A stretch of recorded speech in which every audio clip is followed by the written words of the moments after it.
Shall we just pray for a moment?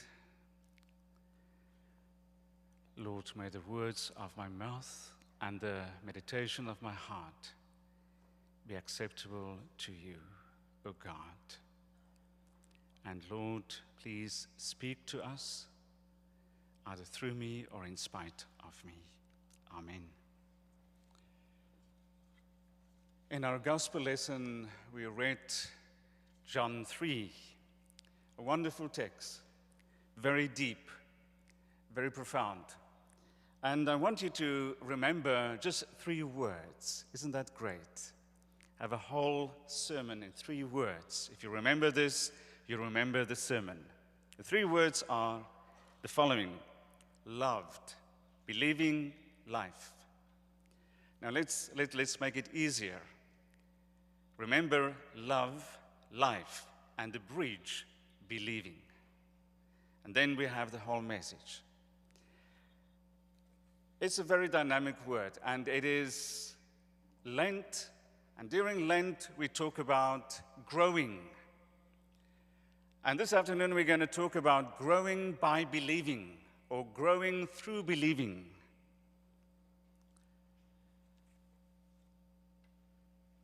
The celebrated Swiss psychiatrist Carl Gustav Jung spoke about our life's journey in the sense of on the one hand, our morning journey and our afternoon journey. As you can see, I'm in the afternoon journey at this point, and many of you are. But he speaks of that, and according to him, those 2 journeys differ radically. The rules for the morning journey is somehow different. It does not really apply for the afternoon journey. Now, Richard Rohr, in his book Failing Upwards, takes this concept to the arena of faith. Now, Jung was not a believer. He was not a Christian in a sense that we know Christians. But he had something profound there. And now comes Richard Rohr, and he says, well, this applies not only to our lives, but to our faith journey. So the way that he explains it is by 2 spirals. Very, very interesting. In the morning journey, the spiral goes outwards. It expands. It grows. There's development. And remember the word development. It is during that time that we discover who we are, what we believe, how life operates, what is the difference between good and bad, right and wrong. You add all the time new insights, new possessions, new experiences, new relationships. So in this time we search for security. We want to be right. We want to do things right. We want to take charge, and we want to be in control. It's a wonderful time in our lives. It is the time of real growing outwards. And then there's the sunset journey, the afternoon journey, where the one spiral goes outwards. The afternoon journey makes the spiral goes inwards. It's deepening. Where the one is expansion, development, the other one is envelopment. You see, to find a place for everything in life, it starts there. It's accommodation. And now comes Jung, and he says, the ego that developed during the morning journey now starts to die. It's not suddenly, but slowly, bit by bit. The spiral is starting to narrow down and inward. And inward there's a calmness coming. There's a peace that is submerging. It is not so important to be so much in control, tightly holding the controls. It's even time when we lose a bit of control, and it's okay. Rohr says that many people don't make that transition from the morning journey to the afternoon journey or the sunset journey because they like to stay put and hold fast to the whole thing of expanding. It's very risky to get to the evening journey or the afternoon journey. What prompts that journey usually is a crisis. Some kind of crisis. And that is what makes that change from the one spiral to the other spiral. You see, we can get stuck in a comfort zone of being in charge, of having all the answers. And somehow, somewhere, God allows, and most of us, a dark night of the soul experience. It can be a midlife crisis. It can be some kind of disease. It can be death in the family. It can be whatever caused the crisis. That can be our crisis, our change from the one journey to the other journey. There's no age attached to that. But now we talk about faith. And we look at these two journeys, and the one element that goes through every part of this journey is faith, because we are people of faith. And in our text, we talk about believe. It has to do with faith. Now we ask the question, what is faith?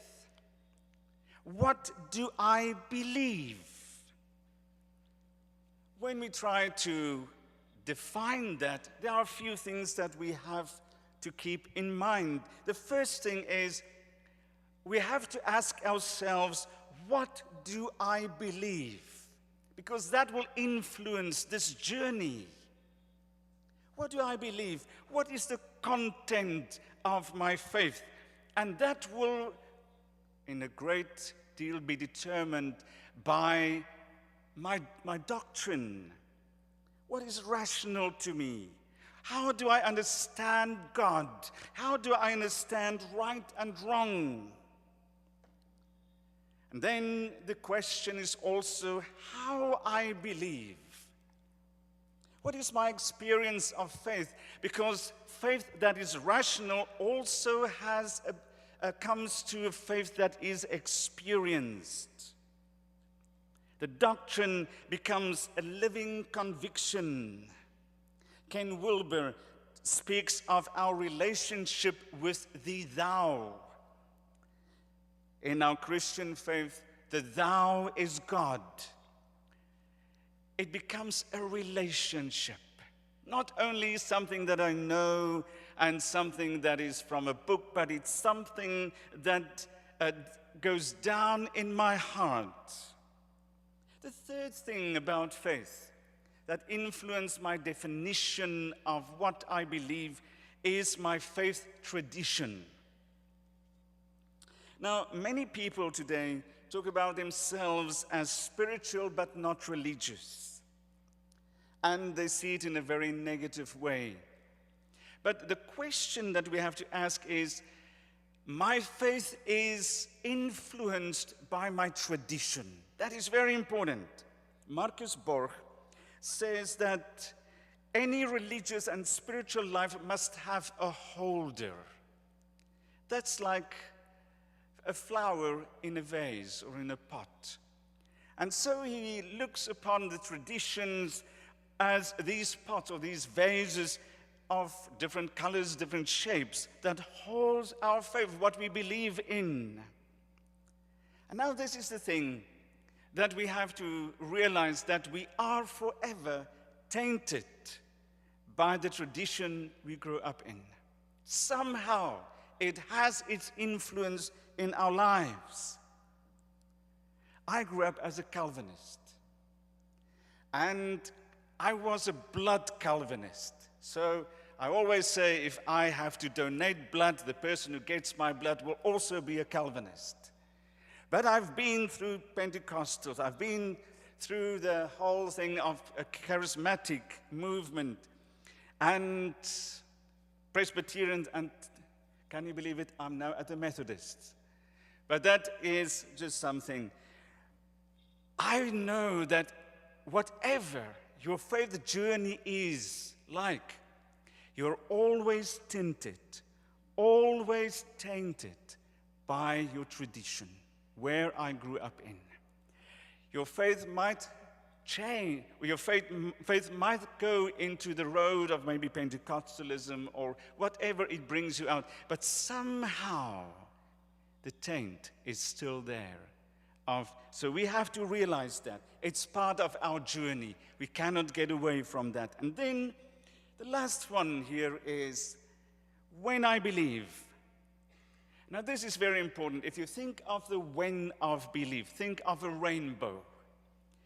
And the rainbow is those colors that my faith grows through to make this rainbow. And so let's quickly look at these colors of our faith. So keep in mind the spiral. Keep in mind the morning journey and the afternoon journey. I will bring it together.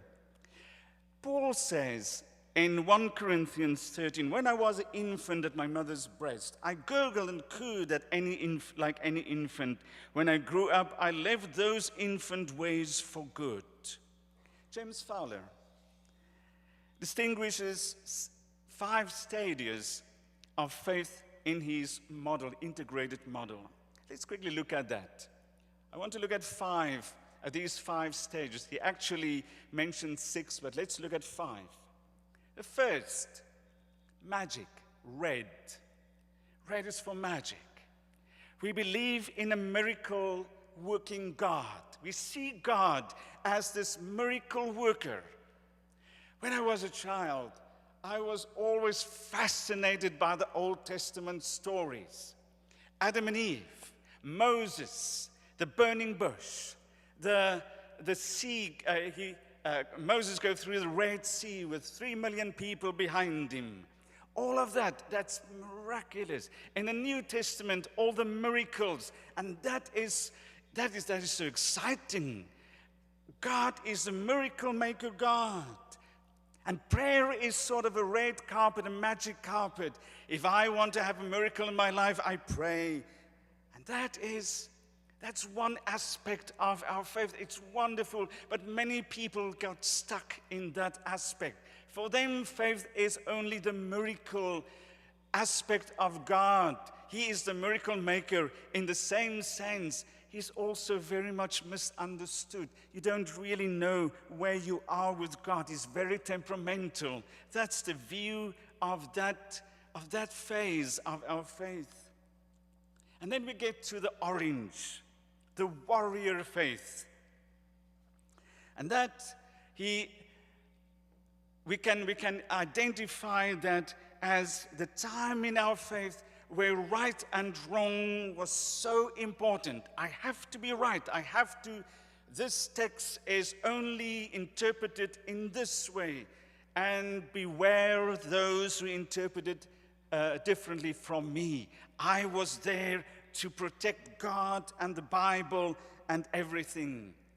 That is the time when we sing Onward Christian Soldiers, marching to the cross. It's a good time. But some people get stuck there.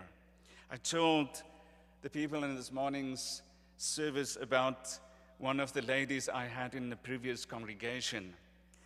She was a wonderful lady. She had a white bola here, and she was really old.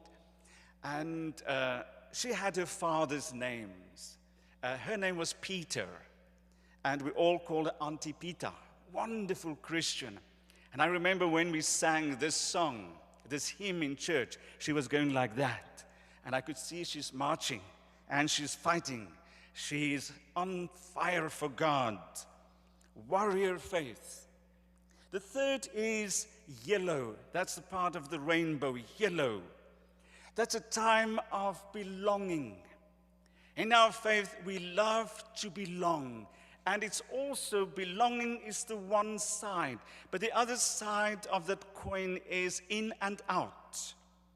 It's there where we experience something of faith, like being born again, or speaking in other tongues, or being baptized, or some distinguished part of our faith. We experience something tangible.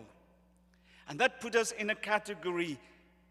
But in the same time, in that category, in the same time of the group that also experienced that, there's those who are out. And we look upon those who are out as, please let them come in. It's a time of wonderful evangelism. Blessed assurance, Jesus is mine. Oh, happy day when Jesus washed my sins away. It's a wonderful time of evangelism. That is part of our faith tradition.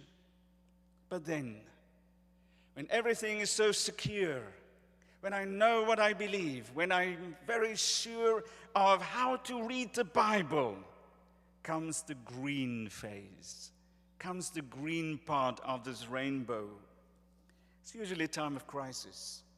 It's usually a time that I'm going through a very dark tunnel. And in that tunnel, I see no colors. It's the place in my faith journey that is a place of crisis. While everything was so certain, this is a place where nothing is so certain. Many things don't make sense. The taken for granted beliefs are being challenged.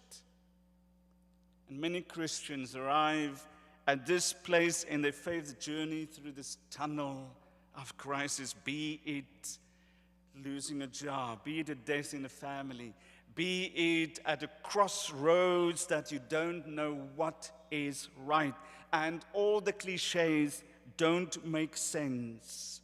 Henry Nouwen talks about this not only in his book about the return of the prodigal son, but some of his other books, where he says, well, where I had so many questions and looking for so many answers, in this place, at this stop in my life, I was satisfied by not knowing, by just asking the question and not being frightened by it. Is that part where many people leave the church? Is that part where it is simply a I don't know part? That I look at with new eyes at scriptures. That I get to that point where many of the old ideas are sort of being washed and it doesn't make sense anymore. Yet God allows it. He allowed Job to go through this. He allowed Jeremiah to go through this. Look at the prophets. Most of them went through this tunnel of I don't know. The end of Job's life after his crisis, I know that you live. Jesus went through that. In Gethsemane, do not for one moment think that Gethsemane is just a beautiful story. It was sweat and blood. It was a time of dark tunnels going through where everything that he knew was challenged. And then we get to blue. Paul Ricoeur reflects on this when he says, beyond the desert of criticism, we wish to be called again. The previous stages were marked by either or, black, white, right, wrong. And this one is where I still have questions. But I'm okay with the questions. Where God is bigger than my little box. where God is bigger than the walls of my church. I had to journey through all the other colors and the phases to come here and realize there are many things I don't know. This realization does not take me to the abyss of nothing to believe and all is lost.